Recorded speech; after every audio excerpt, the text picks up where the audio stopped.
If you're a biker, you have 100% been asked, what is it about biking that appeals to you, why you ride? And I've been giving it some thought, and so this is my personal explanation. I split it down basically into four things.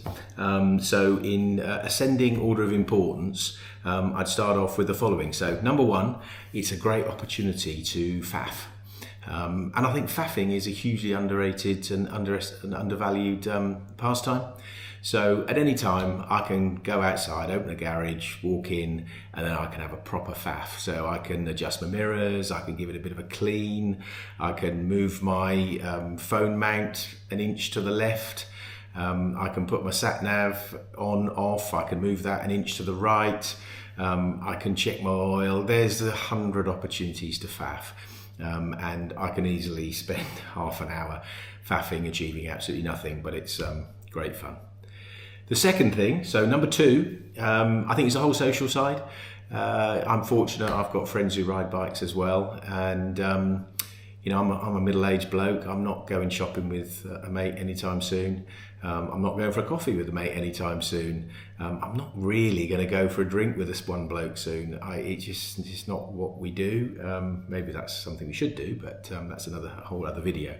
But we don't do it. However, we will all get together and go out for a ride and have breakfast, or we'll go out for a ride, have lunch, and just have a great day out with each other's company.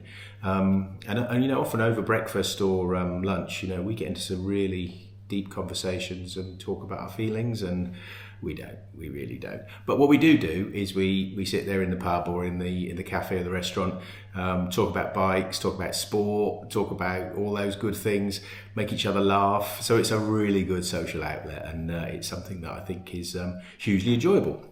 On top of that, we're already booked in for the ABR next year, which should be good fun.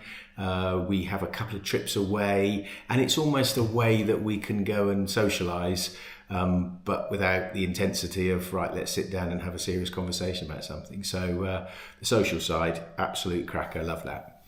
So that's two. Number three, we get into the good ones now. You can endlessly buy things, can't you? I'm of the view, you know, you can never have too many gloves in your life. You might buy another buff. It can be all sorts of things, can't it? It's luggage, it's stuff to wear, it's stuff to bolt onto the bike, stuff to clean the bike, and it sustains you through the winter. And I'm also of the view that any good hobby has the ability to add lots of things onto it, be that magazines or whatever, all the stuff that you can buy. And I think that applies to any hobby. I mean, one of the things I do, I've got dogs, so I walk around a local lake and I walk past fishermen, and it looks like the most boring hobby in the history of hobbies.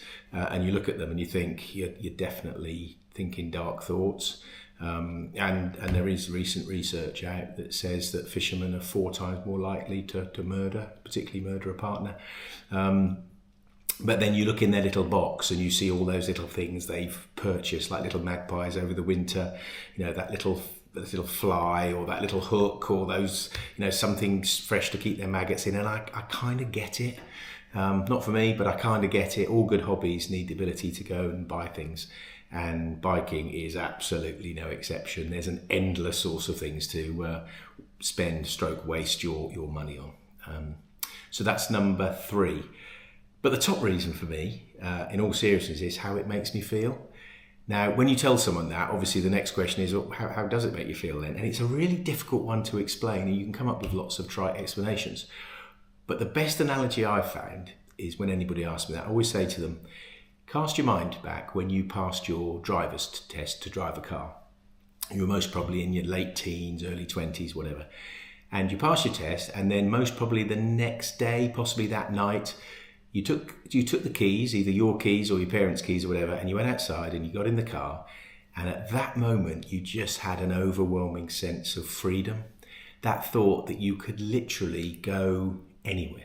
You could literally drive. Almost the world was there waiting for you. Freedom and just independence, all those feelings mashed in together. Well, for me, on a bike, that's how it feels. Every day, every ride. Never get tired of it. So there you go. That's the most important one. So 4 reasons why I ride a bike. If Be interesting if you put in the comments why it is that you ride a bike. I'm guessing some will be the same, but I'm sure there's some other ones out there anyway. So there you go, a personal reflection on why I ride a bike.